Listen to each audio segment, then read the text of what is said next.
तो कहानी की शुरुआत में हमें बहुत सारे लोगों को दिखाया जाता है जो एक जगह पर इकट्ठा हुए थे। यहाँ पर इन सभी लोगों को भूकंप के जैसा महसूस होता है। यहाँ पर सीन कट करके हमें जियो मैग्नेटिक के जानकार जोशुआ को दिखाया जाता है, जो अपने क्लास के लोगों को अच्छे से पढ़ाने की कोशिश कर रहा था, लेकिन कोई भी उस पर ज्यादा ध्यान नहीं दे रहा था। और तभी जोशुआ को लेने के लिए दो सरकारी लोग आते हैं जो उससे कहते हैं कि तुम्हें हमारे साथ चलना होगा। इसके बाद ये लोग जोशुआ को लेकर के एक ऐसी जगह पर जाते हैं जहाँ पर बहुत सारी लाश रखी हुई थी। यहाँ पर इन लोगों की मुलाकात चीफ कमांडर से होती है। दरअसल इन्होंने ही इन सब को यहाँ पर बुलाया था, क्योंकि भूकंप की जो दुर्घटना हुई थी उसकी वजह से बहुत सारे लोगों की मौत हो गई थी। इसके बाद चीफ कमांडर इन लोगों को लाशें दिखाता है। लाश को देखने के बाद जोशुआ कहता है कि इनकी मौत इलेक्ट्रोमैग्नेटिक पल्स की वजह से हुई है, क्योंकि इनके शरीर पर कुछ उसी प्रकार के ही घाव हैं। और ये तब होता है जब पृथ्वी की सतह पर किसी प्रकार की हलचल होती है। इसके बाद चीफ कमांडर कहते हैं कि कोई बात नहीं, अब तुम लोग यहाँ से जा सकते हो, हमें बस इतना जानना था कि कोई हम पर हमला तो नहीं किया है। जिसके बाद जोशुआ कहता है कि हम इसे ऐसे ही नहीं छोड़ सकते हैं, हमें इस पर रिसर्च करनी होगी, आगे चल करके ये समस्या और बढ़ सकती है। लेकिन उसकी इस बात को कोई भी नहीं सुनता है। और इसी के बाद जैसे जैसे समय बीत रहा था उसी प्रकार से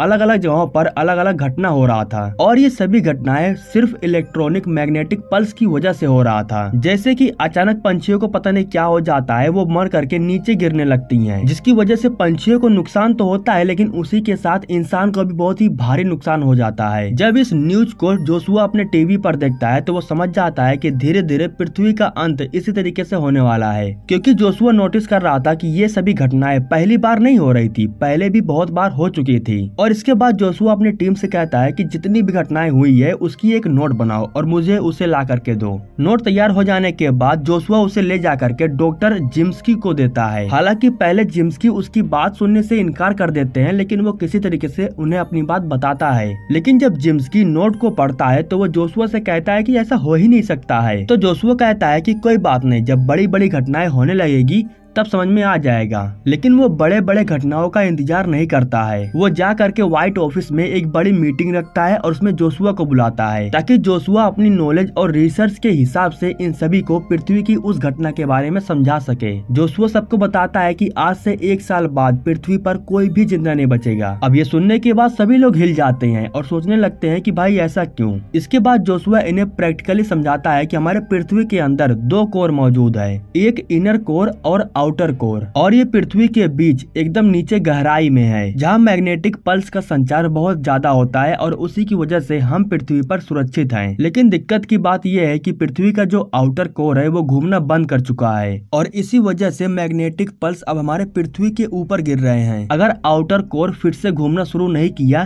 तो फिर से हमारे पृथ्वी पर तेज बिजली गिरना शुरू हो जाएगा और वो बिजलियां हमारे पूरी पृथ्वी को नष्ट कर सकती हैं। वो आउटर कोर फिर से अपने आप ही घूमना स्टार्ट नहीं करेगी, हमें कुछ करना होगा। इसके बाद जिम्स्की इन लोगों को एक साइंटिस्ट के पास लेकर जाता है जो काफी समय से एक इंजन को बना रहा था। उस साइंटिस्ट का नाम ब्रेसवेल था और इस इंजन के ऊपर वो काफी समय से काम कर रहा था। वो इन लोगों को अंदर लेकर के जाता है और उस इंजन को इन लोगों को दिखाता है। उसने हाई फ्रीक्वेंसी पल्स लेजर को बनाया था जो इतनी ज्यादा ताकतवर थी कि किसी भी चीज को पिघला करके वो आर पार जा सकती थी। और जब ये लोग इसका रिजल्ट देखते हैं तो ये लोग भी काफी ज्यादा हैरान हो जाते हैं। लेकिन इसके सामने एक बहुत बड़ी डिसएडवांटेज थी। अगर इसके सामने ब्लैक कलर का कोई ठोस पदार्थ आता है जैसे कि डायमंड, तो वो इस चीज को पिघला नहीं सकती है। उस काले ठोस पदार्थ को किसी भी प्रकार का कोई नुकसान नहीं होगा। इसे इस्तेमाल करते वक्त हमें इतना ध्यान देना है कि हमारे सामने कोई ठोस पदार्थ न आए। उसके बाद ब्रेसवेल इन लोगों को कॉर्पेट के द्वारा बनाए हुए पोर्टो ड्राइव को दिखाता है, जिसमें बैठ करके ये लोग पृथ्वी के बिल्कुल निचली सतह तक जा सकते हैं। ब्रेसवेल कहता है कि ये चीज अभी पूरी तरीके से बन करके तैयार नहीं हुई है, इसे बनाने में लगभग 10 साल लगेंगे। तो चीफ कमांडर कहते हैं कि हमें ये 3 महीने में बना करके रेडी चाहिए। तो ब्रेसवेल कहता है कि 3 महीने में इसे तैयार करने के लिए हमें $50 अरब लगेंगे। यह कहने के बाद वो हंसने लगता है, उसे लग रहा था कि ये पॉसिबल नहीं हो पाएगा। जिसके बाद चीफ कमांडर उसे चेक देने के लिए तैयार हो जाते हैं, क्योंकि पृथ्वी को बचाने के लिए ये काम पूरा होना बहुत जरूरी था। अब इसके बाद ब्रेसवेल अपने काम को पूरा करना शुरू कर देता है, क्योंकि उसे 3 ही महीने में ये काम पूरा करना था। इसमें लगभग 6 डिब्बे बनाए जाते हैं बिल्कुल ट्रेन की तरह, क्योंकि उसके अंदर 200 टन के जैसा बहुत सारा वीपर रखना था। ब्रेसवेल इन लोगों को बताता है कि अगर इसके पीछे का कोई भी हिस्सा डैमेज हो जाता है तो वो अपने आप ही टूट जाएगी, क्योंकि अगर वो एक डब्बा डैमेज है तो उसकी वजह से बाकी के डब्बों को नुकसान हो सकता है। काम के साथ साथ ये लोग अपनी ट्रेनिंग पर ध्यान दे रहे थे, क्योंकि जिस शिप को ये लोग चलाने वाले थे वो आसमान में नहीं बल्कि जमीन के अंदर जाने वाली थी। इसी बीच ये लोग देखते हैं कि आसमान से तेज बिजलियां नीचे गिर रही थी और ये घटना उन लोगों के पास नहीं बल्कि रोम के ऊपर हो रहा था। मैग्नेटिक पल्स की वजह से सभी इलेक्ट्रॉनिक चीजों में बिजली उत्पन्न होना शुरू हो जाता है और कुछ ही समय बाद इस शहर के ऊपर तेज बिजली गिरने लगती है। ये बिजलियां कोई आम बिजली नहीं थी। जब इनके शहर के ऊपर गिरता है तो इनके शहर को पूरी तरीके से तहस नहस कर देता है और कुछ ही समय बाद पूर्वी हिस्सा पूरी तरीके से बर्बाद हो जाता है। हादसा टलने के बाद वो एक न्यूज बन जाती है और सभी लोगों को इसके बारे में मालूम चलता है। अब इधर ब्रेसवेल का पूरा काम हो करके तैयार हो चुका था। अब इन्हें मिशन को बस शुरू करना था। ब्रेसवेल ने 6 डब्बे वाले इम्पेलर को बना करके तैयार किया था, जिससे ये लोग अपने मिशन को पूरा करने वाले थे, जो कि एक शिप के जैसा ही काम करता है, लेकिन वो पृथ्वी के अंदर जाने वाला शिप था। इस शिप के आगे वो लेजर लगा हुआ था जो शिप के आगे आने वाले सभी चीजों को पिघला करके रास्ता बनाने वाली थी, जिसकी वजह से ये लोग पृथ्वी के नीचे जा सकते हैं आराम से। सबसे पहले शुरुआत समुद्र से होती है और आखिरी में जब ये लोग समुद्र के समतल पर पहुंच जाते हैं तो ये लोग हाई फ्रिक्वेंसी वाले लेजर को ऑन कर देते हैं, जो समतल को पिघला करके रास्ता बनाना शुरू कर देता है और इसी की मदद से ये लोग समतल के नीचे पहुंच जाते हैं। इनकी शिप काफी स्पीड से नीचे की तरफ जा रही थी। अभी तक कोई समस्या नहीं आया था। ये लोग सुरक्षित पूर्वक नीचे की तरफ जा रहे थे। काफी नीचे जाने के बाद इन लोगों के सामने बहुत बड़ा पत्थर आता है जो खाली था। ये लोग फटाफट जा करके अपनी सीट बेल्ट को पहन लेते हैं और इनकी शिप उस पत्थर के अंदर एंटर कर जाती है।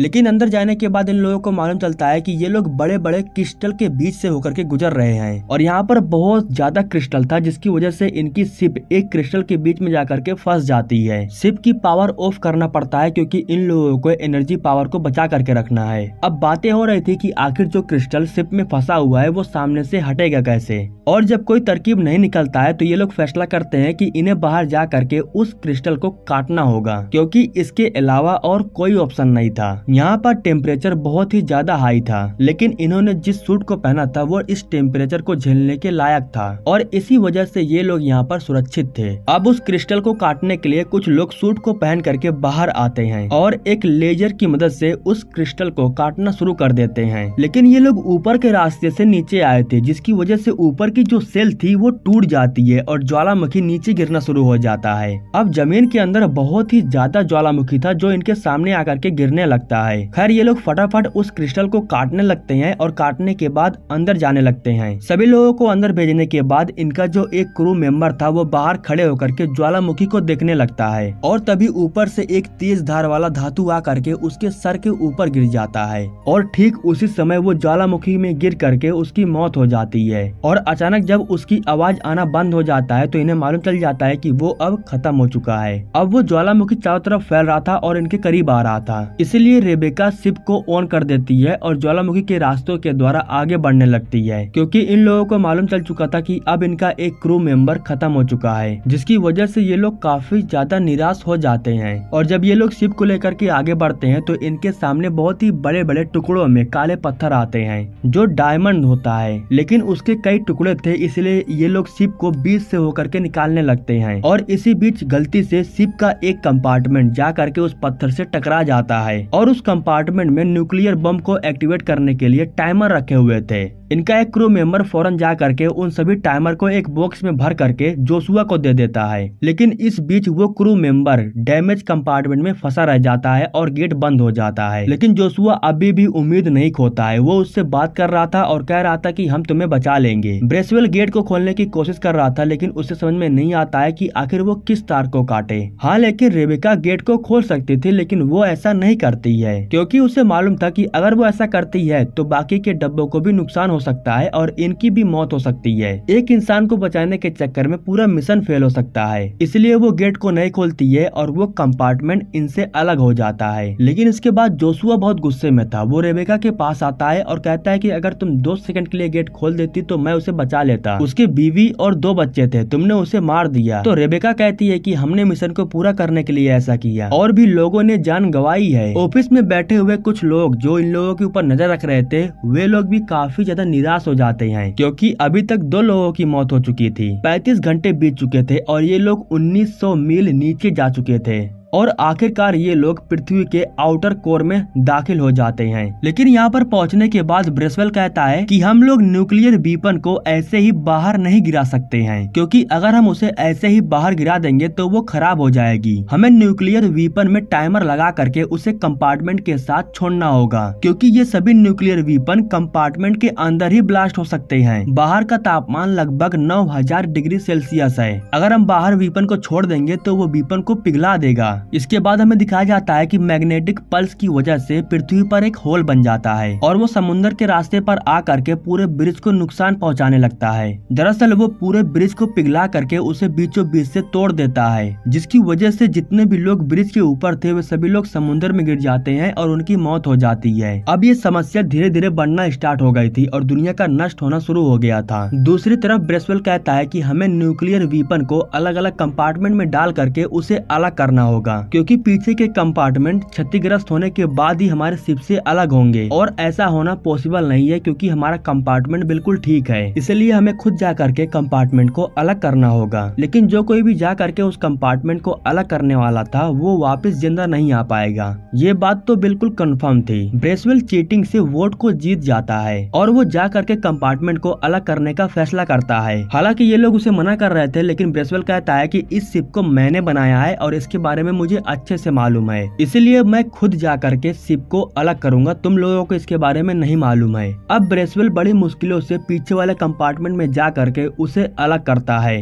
वो उसके गियर को अलग तो कर देता है, लेकिन यहाँ पर जो टेम्परेचर थी वो उसके सूट को बर्दाश्त नहीं कर पाती है और इसी कंपार्टमेंट में गिर करके वो मारा जाता है। खैर, अब इसके बाद जितने भी न्यूक्लियर वीपन थे उन सभी में ये लोग टाइमर को सेट करना शुरू कर देते हैं और उसमें वीपन को रखने के बाद कंपार्टमेंट को एक एक करके अलग करने लगते हैं। लेकिन इसी बीच गलती से झटका लगने की वजह से एक वीपन नीचे गिर जाता है और वो गिरते हुए आ करके जिम्स्की के पैरों पर चढ़ जाता है। अब 200 टन के वीपन को उठा करके उसे हटाना इतना भी आसान नहीं था और वो कंपार्टमेंट भी डैमेज हो चुका था, इसलिए जिम्स्की को छोड़ करके जोशुआ दूसरे कंपार्टमेंट में चला जाता है। अब बचा हुआ था आखिरी कंपार्टमेंट जिसमें रेबेका और जोशुआ बचे हुए थे और इस कंपार्टमेंट में पावर सोर्स खत्म हो जाने की वजह से शट डाउन हो चुका था। अब एक के बाद एक जैसे ही वीपन का टाइमर पूरा हो रहा था तो वो एक एक करके ब्लास्ट हो रहे थे और एक एक करके जब सारे वीपन ब्लास्ट हो जाते हैं तो पृथ्वी के आउटर कोर में एक तेज धमाकेदार हलचल होती है और इसी वजह से पृथ्वी का जो कोर था वो घूमना शुरू हो जाता है और सभी लोग बहुत खुश हो जाते हैं, क्योंकि किसी ने भी नहीं सोचा था कि ये मिशन पूरा हो पाएगा। दूसरी तरफ जोशुआ को याद आता है कि वो यहाँ के टेम्परेचर से अपने पावर सोर्स को चार्ज करके उसे रिस्टार्ट कर सकता है, इसलिए वो फौरन जा करके अपने पावर सोर्स को बाहर के टेम्परेचर से चार्ज करता है, जिसकी वजह से इनका जो सिस्टम था अब रिस्टार्ट हो जाता है और ये लोग अब यहाँ से वापस जा सकते हैं। अब शिप स्टार्ट होने के बाद रेबेका उसे बाहर की ओर निकालने लगती है और दूसरी तरफ ऑफिस में इनका जो कनेक्शन था वो शिप से टूट जाता है।